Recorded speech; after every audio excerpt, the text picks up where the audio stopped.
जय हिंद दोस्तों, आप सभी का स्वागत है एक बार फिर से आपके अपने YouTube चैनल यूनिक ज्ञान में। आज हम BA 5th semester political science paper first अर्थात राजनीति विज्ञान पेपर प्रथम का चैप्टर 4 देखेंगे, जिसमें हमें पढ़ना है समाजवाद। समाजवाद आखिर क्या होता है हम इस वीडियो में अच्छे से समझेंगे। इसके पहले के 3 चैप्टर्स जो कराए हैं, साथ ही साथ सिलेबस अगर आपको ना पता हो तो आपको प्लेलिस्ट मिल जाएगी। हमारे चैनल पर विजिट कीजिए BA 5th semester political science paper first classes, जहां पर आपको सभी क्लासेस उपलब्ध हो जाएंगी। साथ ही साथ चैनल को सब्सक्राइब कर लीजिए, क्योंकि आपका जो चैप्टर है यहां पर कंप्लीट कराया जाएगा। हमारे चैप्टर्स के नोट्स प्राप्त करने के लिए आप टेलीग्राम चैनल ज्वाइन कीजिए, वहां पर आपको नोट्स प्राप्त हो जाएंगे। जो भी चैप्टर्स आपको यहां पर कराए जाते हैं सभी के नोट्स आपको वहां पर उपलब्ध होंगे। तो चलिए देखते हैं समाजवाद के विषय में। समाजवाद आखिर होता क्या है, समाजवाद के बारे में हम जानेंगे। सोशलिज्म आखिर होता क्या है।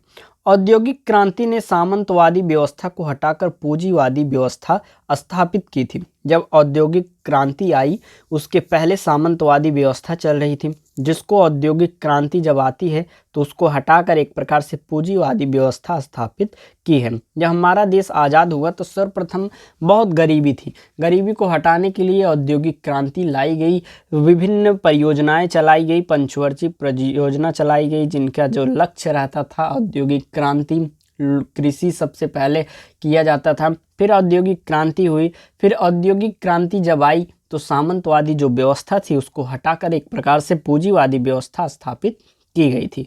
कृषि की जगह प्रमुख उद्योग व्यवसाय हो गया। पहले जो हमारा प्रमुख व्यवसाय होता था कृषि होता था, लेकिन जब औद्योगिक क्रांति आई तो प्रमुख व्यवसाय हमारा जो हो गया वह उद्योग हो गया। धनी लोगों ने अपने कारखाने स्थापित किए, जहां श्रमिकों ने वस्तुओं का उत्पादन किया, और जिस प्रकार भूमिपतियों ने श्रमिकों को शोषण किया उसी प्रकार पूंजीपतियों ने श्रमिकों का शोषण व उत्पीड़न किया था। जिस प्रकार पहले जमींदार जो होते थे वह श्रमिकों का शोषण करते थे, उसी प्रकार जो पूंजीपति थे, जो अर्थात पूंजीवादी में जो धन लगाते थे, जो व्यवसाय करते थे, वह श्रमिकों का शोषण व उत्पीड़न करने लगे। और इन्हीं सभी के विरुद्ध में प्रतिक्रिया के रूप में 19वीं शताब्दी में समाजवादी विचारधारा विकसित हुई। समाजवादी विचारधारा आखिर होती क्या है। समाजवाद जो है वह उत्पादन के साधनों के सार्वजनिक स्वामित्व पर आधारित एक आर्थिक और राजनीतिक व्यवस्था है। जो उत्पादन के साधक हैं उसका जो एक प्रकार से स्वामित्व हो, उसका जो मालिक हो वह सार्वजनिक हो, मतलब सभी लोग हों, और उस पर आधारित एक आर्थिक और राजनीतिक व्यवस्था जो है वही समाजवाद है। समाजवाद एक ऐसे समाज को संगठित करने का एक तरीका है जिसमें उत्पादन के साधनों का स्वामित्व और नियंत्रण लोगों के पास होता है। जिस प्रकार लोकतंत्र होता है, लोगों का शासन, उसी प्रकार से समाजवाद जो है इसमें जो उत्पादन के साधन है उसका स्वामित्व किस पे रहता है, उसका नियंत्रण किसके पास रहता है, लोगों के पास रहता है। हाँ, आशा करते हैं ये जो समाजवाद की परिभाषा हमने बताई अच्छे से आपको समझ में आ गई होगी। अब हम देखेंगे समाजवाद की विशेषता। समाजवाद की विशेषता जब आप देखेंगे तो आपको जो समाजवाद है अच्छे से क्लियर और भी हो जाएगा। उत्पत्ति के साधनों पर सामूहिक एवं सामाजिक स्वामित्व, ये तो परिभाषा में ही हमने आपको बताया। जो समाजवाद है उसमें जो उत्पत्ति के साधन हैं उस पे सामाजिक स्वामित्व हो गया, अर्थात लोगों का स्वामित्व हो गया। यह समाजवाद की पहली विशेषता है। दूसरी विशेषता क्या है। उत्पादन एवं वितरण की क्रियाएं राज्य द्वारा संपादित की जाती हैं। समाजवाद में क्या होता है, जैसे पूंजीवाद आप समझ लीजिए। पूंजीवाद में क्या होता है कि व्यक्तिगत निजी सभी लोग अपने व्यवसाय करते हैं, उसमें जो एक प्रकार से नियंत्रण होता है सरकार के हाथ में नहीं रहता, लोगों के हाथ में रहता है, जनता के हाथ में रहता है, उसमें कोई भी सरकार का नियंत्रण नहीं रहता है। और पूंजीवादी जो विचारधारा होती है उसमें क्या लक्ष्य रहता है, अधिक से अधिक धन कमाना रहता है। लेकिन जो समाजवाद है उसका नियंत्रण जो है एक प्रकार से कौन करता है, सरकार करती है। इतना नियंत्रण करती है जिससे कि लोगों का कल्याण हो सके। समाजवाद का प्रमुख जो लक्ष्य होता है लोगों का कल्याण करना होता है। तो उसी के हिसाब से उत्पत्ति के जो साधन होते हैं उसका जो स्वामित्व होता है वह सामाजिक होता है, लोगों के पास होता है। और उत्पादन एवं वितरण की क्रियाएं राज्य द्वारा संपादित की जाती हैं। इस प्रकार से की जाती हैं जैसे कि गरीब लोगों को भी धन प्राप्त होता है, अमीर लोगों को दोनों को समान रूप से धन प्राप्त होता है। मतलब जो भी योजनाएं चलाई जाती हैं दोनों के लिए समान रूप से चलाई जाती हैं। तीसरा है निजी संपत्ति का अति सीमित आकार। अधिकार अर्थात निजी जो संपत्ति है उस पर एक सीमित अर्थात लिमिटेशंस लगी रहती हैं। आप ज़्यादा निजी संपत्ति नहीं बना सकते हैं समाजवाद में। चौथा है एक केंद्रीकृत नियोजन सत्ता, एक प्रकार से एक सरकार होती है जो लोगों के कल्याण के रूप में कार्य करती है, वही समाजवाद में होता है। आगे हम देखेंगे समाजवाद के गुण क्या हैं। समाजवाद के गुण कौन कौन से हैं। पहला तो है पूंजीवादी का विरोधी, क्योंकि यह पूंजीवाद को ख़त्म करके ही इसका एक प्रकार से स्थापना की गई थी कि इसकी समाजवाद की, क्योंकि पूंजीवाद में लोगों का एक प्रकार से ऐसा हो जाता था कि जो कमाते थे, जो एक प्रकार से पूंजीवाद में भाग ले लिए थे, वही अधिक से अधिक धनी होते जा रहे थे और गरीबों की संख्या बढ़ती जा रही थी। जो श्रमिक होते थे उनका शोषण होता था। तो उसी को हटाकर, पूंजीवाद को हटाकर समाजवाद आया था। समाजवाद का पहला गुण यही है कि पूंजीवाद का यह विरोधी है। दूसरा है वर्गहीन समाज की स्थापना, अर्थात किसी को किसी भी वर्गों में बांटना ये अच्छी बात नहीं है, इसलिए वर्ग विहीन अर्थात किन्हीं को भी वर्ग में न बांट के सभी लोग को समान कल्याण, समान हित देना ही समाजवाद का गुण है।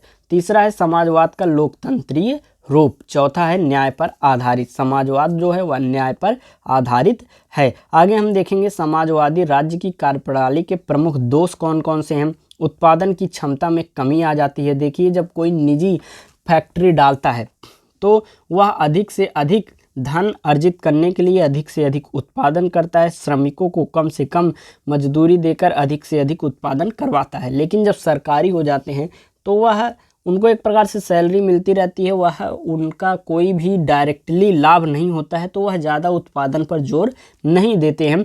तो समाजवाद की सबसे ये पहली कमी जो है, जो दोष है, वह उत्पादन क्षमता में कमी हो जाती है। दूसरी क्या है, नौकरशाही का विकास हो जाता है। तीसरी क्या है, राज्य की कुशलता में कमी आ जाती है। चौथा है मनुष्य का नैतिक पतन हो जाता है। पांचवा है व्यक्तिवादी स्वतंत्रता का अंत हो जाता है। आगे देखेंगे प्रोफेसर एफ.जे. नासक का ये जो हैं उन्होंने ई सिद्धांत दिया हुआ था, जिसमें 6 बातें बताई थी उन्होंने, इसलिए इसका नाम क्या है, 6 ई सिद्धांत। पहला उन्होंने क्या दिया था, व्यक्ति की अपेक्षा समाज का उत्थान। वह यह जो हमारा समाजवाद है इसमें क्या है कि व्यक्ति को ज़्यादा अधिक महत्व न देकर समाज को ज़्यादा महत्व दिया जाता है समाजवाद में, अर्थात व्यक्ति की अपेक्षा समाज का उत्थान। एक व्यक्ति को नहीं बल्कि पूरे समाज का उत्थान किया जाता है समाजवाद में। Exaltation of the community above the individual. Second one is equalization of the human condition, अर्थात मानवीय दशाओं का समानीकरण। तीसरा है हमारा पूंजीवाद के उन्मूलन, अर्थात पूंजीवाद को कम करना समाजवाद का एक प्रकार से सिद्धांत है। चौथा है भूमिपतिवाद की समाप्ति, एक्सप्रोप्रिएशन ऑफ द लैंडलॉर्डिज्म। पांचवा है निजी पूंजी का अंत, निजी पूंजी का अंत। छठा है प्रतियोगिता का निराकरण। ये 6 सिद्धांत दिए थे प्रोफेसर एफ.जे. ने। आगे हम देखेंगे स्वप्न लोक समाज क्या है। स्वप्न लोक हमारा समाज, यूटोपियन सोशलिज्म क्या है। समाजवाद जो है वह बहुत पुराना विचार है, हम इसके चिन्ह धार्मिक ग्रंथों में ढूंढ सकते हैं। यह जो स्वप्न लोक समाजवाद है हमारा, यह एक प्रकार से बहुत पुराना समाजवाद है। हम इसके चिन्ह जो है धार्मिक ग्रंथों में ढूंढ सकते हैं, जहां सामाजिक न्याय के आदर्श निर्धारित किए गए हैं। सामाजिक न्याय के क्या आदर्श हैं जो कि निर्धारित किए गए हैं। इस प्रकार के विचारों का विस्तृत उल्लेख प्लेटो के रिपब्लिक में देखा जा सकता है। प्लेटो ने जो रिपब्लिक की रचना की हुई है उसमें एक प्रकार से राज्य के बारे में बताया गया है कि राज्य का शासक कैसे होना चाहिए, उसकी व्यवस्था कैसे होनी चाहिए, इन सभी बातों के बारे में रिपब्लिक में उन्होंने बताया हुआ है, जहाँ उसने एक आदर्श राज्य के संरक्षकों के लिए जीवन के समुदायवादी ढंग को मान्यता दी हुई है। आगे हम देखें स्वप्न लोक समाजवाद की विशेषता क्या है, features of the utopian socialism. पहला क्या है, पहला है इन विचारकों ने इस आधार सूत्र को माना है कि सभी लोग अपनी मानवता के कारण समान प्रतिष्ठा रखते हैं तथा उनके बीच स्वाभाविक अंतर कुछ भी हो, जहां उनके अधिकार व कर्तव्यों का संबंध हो वहां पर वे समान हैं, अर्थात अधिकार सभी लोगों को एक प्रकार से समान मिला हुआ है। दूसरा क्या है, उन्होंने एक औद्योगिक समाज की परिकल्पना करने का प्रयास किया जिसमें आर्थिक अवसर की समानता होगी, सभी को आर्थिक अवसर की समानता दी जाएगी। तीसरा है उनका अगला प्रश्न यह था कि किस प्रकार ऐसा सामाजिक संगठन उत्पन्न किया जाए जो प्रकृति की शक्तियों को पूर्ण भूमिका प्रदान करे। चौथा क्या है, उन्होंने निर्धनता को समाज की सभी बुराइयों का प्रमुख स्रोत तथा निजी संपत्ति की निर्धनता का मुख्य कारण बताया है। उन्होंने क्या कहा है कि निर्धनता को समाज की सभी बुराइयों का प्रमुख स्रोत माना है। जितनी भी समाज में बुराइयां हैं उसका प्रमुख स्रोत क्या है, निर्धनता है। और निर्धनता कैसे उत्पन्न होती है, उसका प्रमुख कारण निजी संपत्ति है। इसीलिए निजी संपत्ति को कम करके समाजवाद को बढ़ावा दिया गया, जिससे लोगों का कल्याण का कार्य हो सके। इसीलिए समाजवाद की व्यवस्था ही बनाई गई थी।